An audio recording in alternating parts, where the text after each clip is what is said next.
All right, welcome to Witchpolice Radio. I'm here with two members of a band that I feel like I've seen your name around a lot, but I haven't actually had you on the podcast before. So this is kind of cool.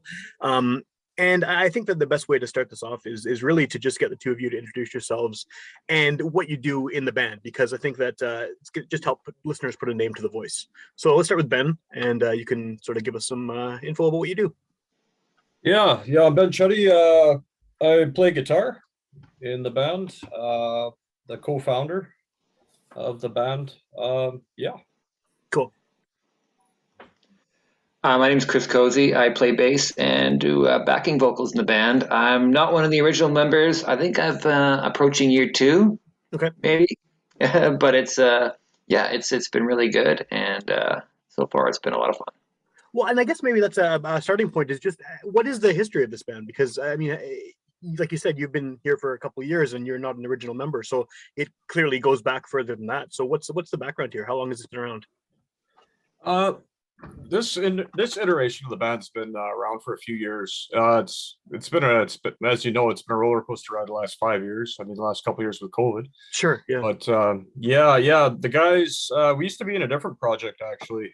Four of the original members of this band were in a different band, and Okay. then we kind of the vocalist of that band wanted to go a different way, and me and a buddy of mine were in the midst of starting a second band, so we just kind of slotted him in, and it was going to be more of a punk project, and then once the members from the old band came in, they kind of decided they weren't really feeling the punk thing.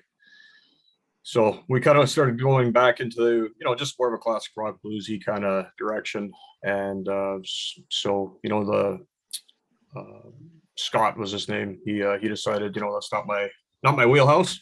Yeah. And yeah, so he left. Great guy. He's doing his thing with the Crackdown. Oh, cool. Yeah, awesome band, pioneers. And yeah, that's where Gwen came into the picture. So Cool. yeah, Gwen's awesome. We knew her. In the old band actually is where I met Gwen. She used to sing karaoke, and that's how I met her, and she was awesome. And she actually came. I wrote a song for my baby sister who had passed away, and I wanted her to sing it, and she did. We recorded that, and then yeah, so it was kind of an easy pick when she came into the picture. Cool. And so now, after all this time, I mean, do you feel like this is a kind of a solidified lineup that is getting the sound that you want? I mean, as an original member? Yeah, for sure. We've had a few lineup changes over the years. Our drummer John left recently. He just kind of wanted to go a different direction. And then of course we had Chris come in. Yeah. Scott had left. Chris, Chris we knew from Bigfoot Yeti. We played a couple shows and they opened for us, and the last time we played together when he was in Yeti at the Merch in Selkirk, our bass player at the time, Scott, the writing was kind of on the wall that Sure. he might be, he had some personal things going on. So I remember, I remember that show thinking like, if Scott leaves, this is our guy, right? Hopefully he'll jump on board, because we love Chris. And now we got a pretty tight group, and, we've been through COVID together. Yeah. And a lot of ups and downs.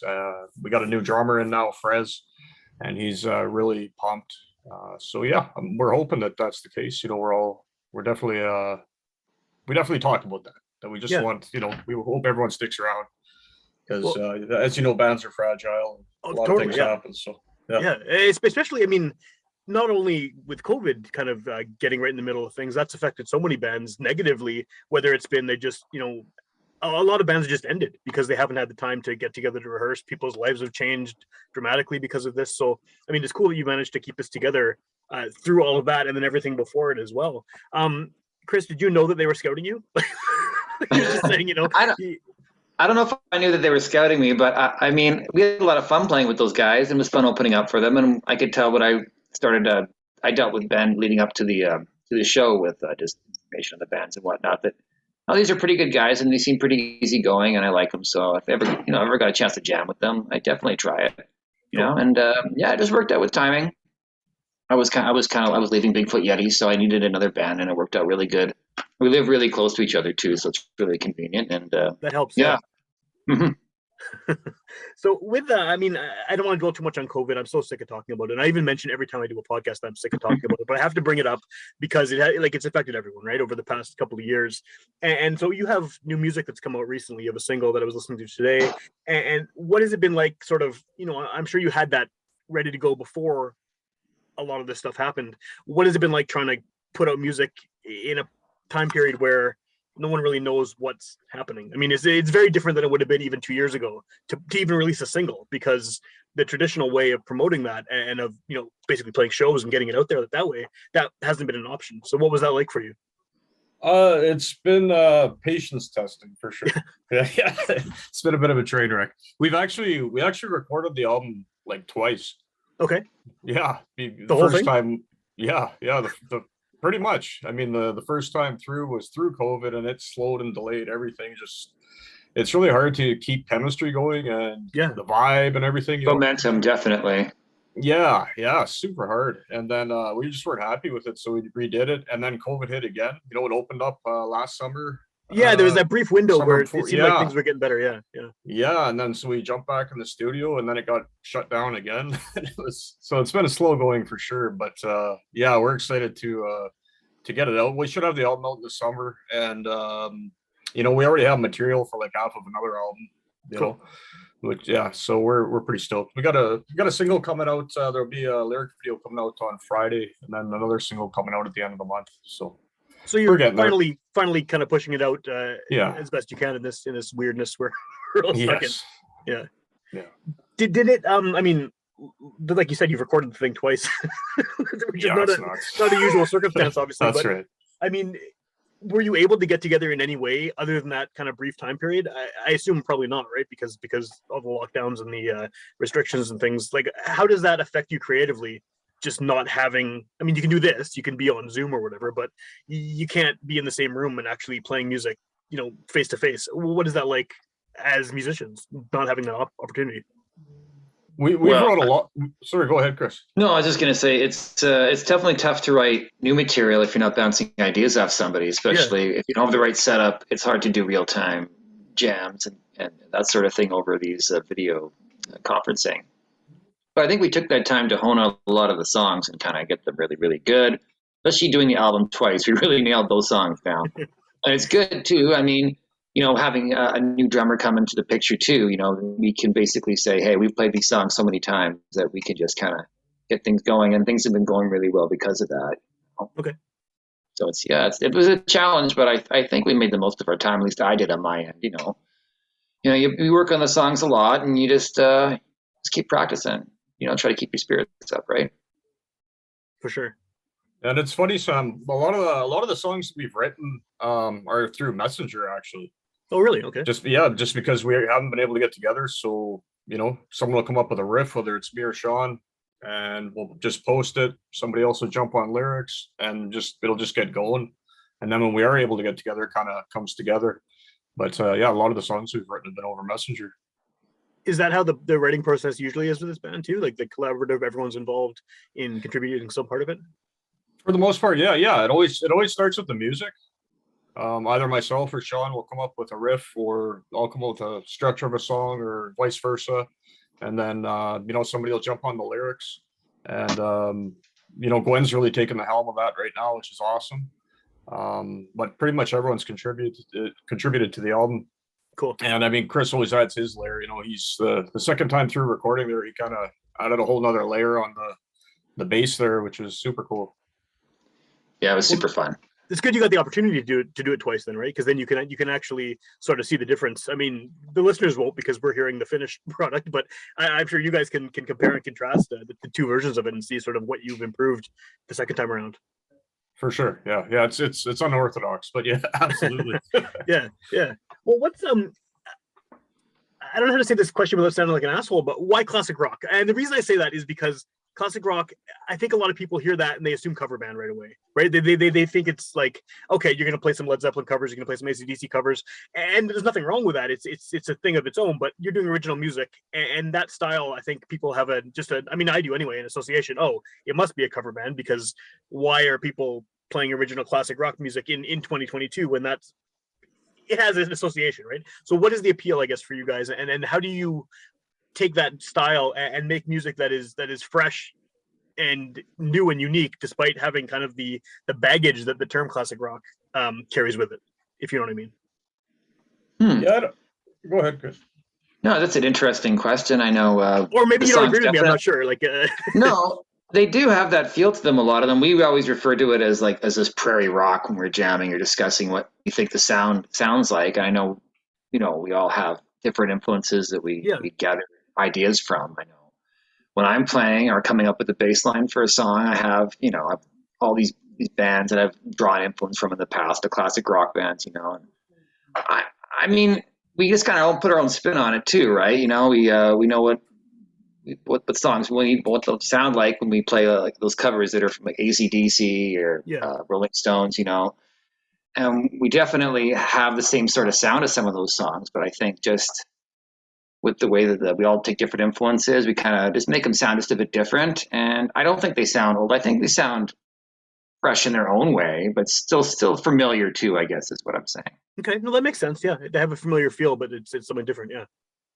Yeah, we're definitely a mixed bag sound with various influences. Yeah. From and then even with past members and present, we're all very different influences. One guy might be more into blues, one guy's into strictly classic rock, whereas I like a lot more punk, and so it's just kind of how it comes together. We all bring what we bring to the table, and the songs turn out how they turn out. Yeah, we definitely each bring our own angle, that's for sure. I know both guitar players definitely have unique sounds. Now our new drummer brings almost like a Latin sort of feel with percussion and the way he plays. Right. It's going really good.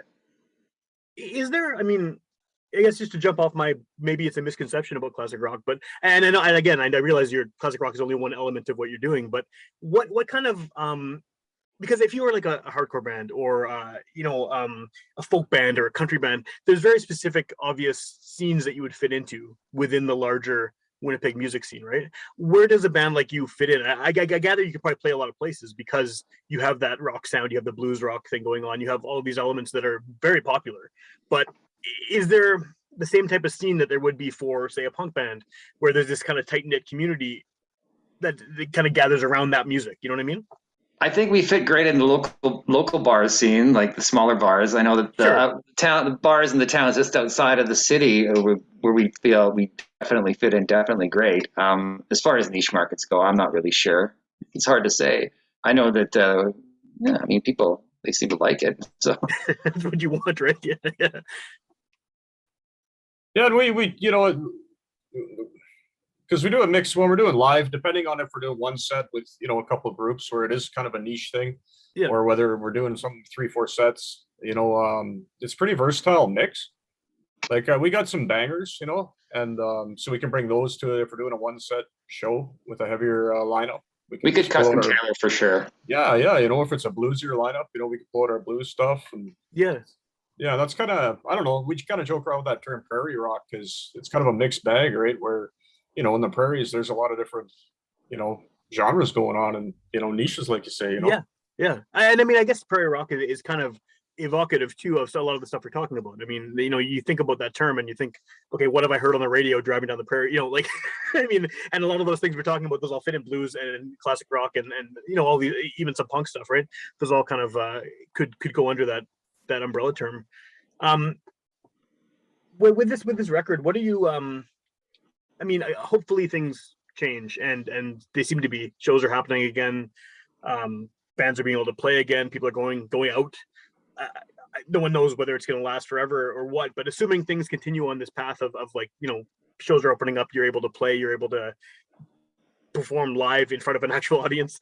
What is the plan to kind of promote this record going forward? How are you hoping to get it out? Do you have shows sort of in the works leading up to the release of it, or what's in the cards right now?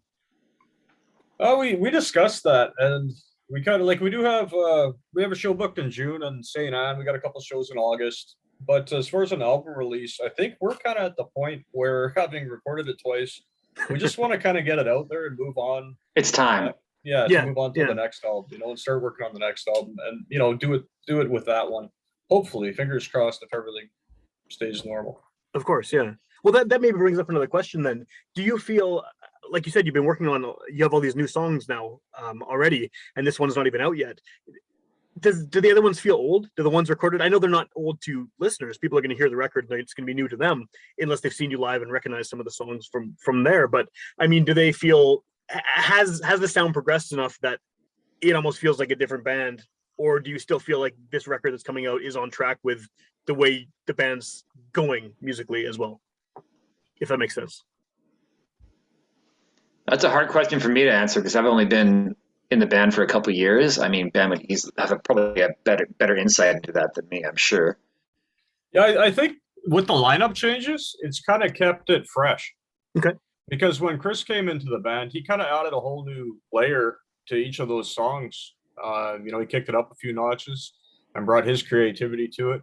And then, now with Frez coming in, he's kind of, adding another layer. So it's kind of kept it fresh in that sense for sure. That makes sense. Yeah. So you're not going to be sitting there playing them for the first time when you get back on stage and it's like, oh, these songs again. Yeah.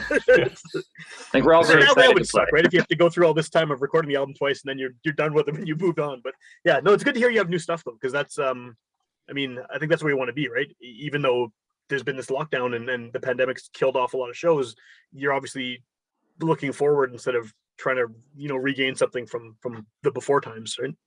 Yeah, that's what's fun about it, and we really do this to have a good time, and we enjoy creating music and sharing it with people and playing, and that's what's fun about it. So yeah, it kind of keeps us all going. So you said this is probably going to come out in summer, the album. How soon are you going to actually get moving on the second one or the follow up to this one? I realize that the one has to come first, but because you said you have these new songs you've been working on and stuff like that, is it going to be do you think it'll be a quick turnaround from one album to the next one, or are you going to give it some space? I don't think there's any pressure. With the way that the world is right now, yeah. It's anyone's guess. The songs are coming, so as long as the songs keep coming. When we have enough material and if things are open and we're able to, we'll jump back in the studio for sure. Yeah, we want to be happy with the material too, make sure it's our best, right? And anything else we can add to these songs, we might just keep working on them for a while. Right now we just want to play as well too, because coming out of the recording process, it's good to start our sights again on playing some more shows, and I think we're all pretty excited about that. Yeah. I think everyone is excited about shows just in general, whether you're in a band or you're just like live music, right? Because it's been so long without it. What if people want to check you out, what's the best way to do that at this point? I know shows are coming, and the good thing about this being a podcast, someone could hear it the week it comes out, or they could hear it a year later, and by then hopefully everything's back into full swing. But just in general, where should someone go if they want to find out what's going on with your band, and where they can see you live, where they can hear new music, things like that? Yeah, the best way would be on Facebook at Full Circle WPG. Okay. If you just circle that, you can find our Instagram or Facebook, but definitely our Facebook's our most up to date. Our new drummer's actually taking on getting our YouTube page going for us and getting that up and running. So we'll have that going soon. But we are on Spotify and all the streaming services. But all those links are on the Facebook page. Cool. And then as far as actually hearing it, like you said, you're on the streaming services. Is that the best way to do it at this point, to just use whatever your service of choice is and check it out that way? Yeah, for sure. Are you planning on doing a physical release of this record, or is it just going to be a digital thing, or is that still to be determined? No, we've talked about it, Kris. We're gonna get some CDs. Yeah. Well, and there's two reasons I asked that. One reason is I'm a Luddite and I only listen to physical stuff, and I have not got into. So I always like to hear when bands are doing that. But also, like you said, you're playing a lot of shows to some of these rural bars just outside the city, and I find that a lot of rural. And maybe this is me generalizing, but I've talked to a lot of artists who play kind of the rural circuits, and it seems like physical albums are a thing way more than they are in the city, where people want to bring that thing home. I don't know if it's because they're not seeing as many bands come through as often, maybe, as someone who's going to shows every night in Winnipeg, or what. But it seems like that's definitely a market where having a physical CD is a benefit. Yeah, there's just something a whole lot cooler about. Sure, yeah. Right, having a physical. I know you're a lover of vinyl. Yeah. And there's that's really come back in a big way, which is awesome. I don't think we'll be doing that. That's a little be nice. That's a little expensive, but yeah, I think that everyone wants to do it, right? But it's, right? It's just yeah, it's not realistic at the moment. But definitely CDs. There's just something cool about having that. There is, yeah. Well, because It's nice having that. Oh, sorry, go ahead. no, go ahead. I was going to say probably the same thing you're going to say. So Yeah, I was going to say it's just nice to have that physical proof that you did something, yeah, and to see, hey, this hard work went into this. Hey, look, liner notes. This is cool just to see. I yeah. don't really see that anymore. So Well, people miss all those details, right? They miss the information about who recorded it and song lyrics and all that stuff, unless they're watching like a lyric video or something. It's not necessarily, they're not going to get it the same way as, you'd buy a CD even 10 years ago, and odds are you're going to have all the credits, all the lyrics, everything that you need to know about the background of the record. And I think people miss it now. So it's it's always nice to see bands still doing that, because there's benefit to it, especially for nerds who want to look up all of the details and see who engineered it and who produced it and who played on it and all that stuff. So yeah, I'm glad to hear that's going on. Yeah, it's a big thing that's missing. Like, growing up and, you got a record or a tape or a CD and, going through, checking out the artwork and, the band and everything. That was part of the fun of it, Sure, it still is. Yeah, for sure. And I know a lot of the younger generation are kind of missing out on that, but that's why I'm really happy that vinyl's coming back. So it's kind of bringing that back a little bit. So Well, and tapes are coming back too. So hopefully, I heard that. Yeah, there might be a CD renaissance. You never know. I think CDs are maybe the lowest on the totem pole there of like cool formats, but you never know. It could happen. I like CDs. It's so hard to find. It's so hard to find a working CD player now, right? I guess computers don't have them. A lot of cars don't have them anymore. No. My girlfriend's car doesn't have a CD player at all. I have a computer that can play CDs, but lots of people don't have that in their living room anymore or anything like that. Yeah, because they don't even have DVD players anymore because everyone's just streaming stuff. You're right. Yeah, so we're in a dystopian future right now. Weird times. Yeah.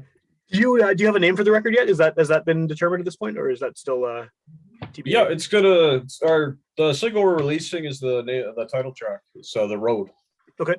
Yeah, it's kind of fitting, right? We've all kind of been on a bit of a road the last couple of years. So yeah, definitely. Yeah. Well, I'm glad you've come out of it.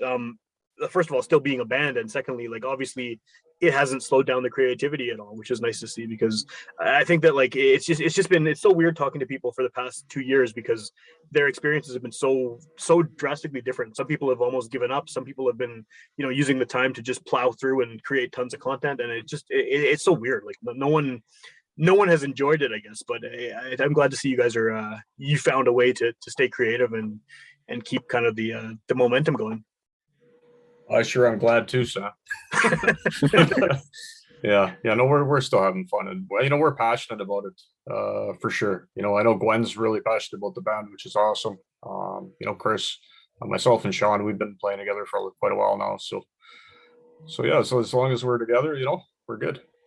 And do you see this? I know we kind of touched on this earlier, but do you see this going on for another 5 years or more at this point? Like, you think you guys are locked in now, and it's something that will keep on keeping on?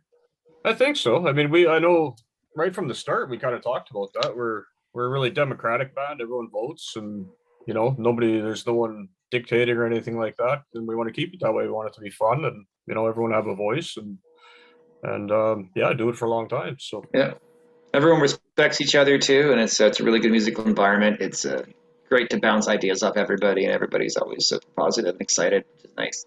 Cool.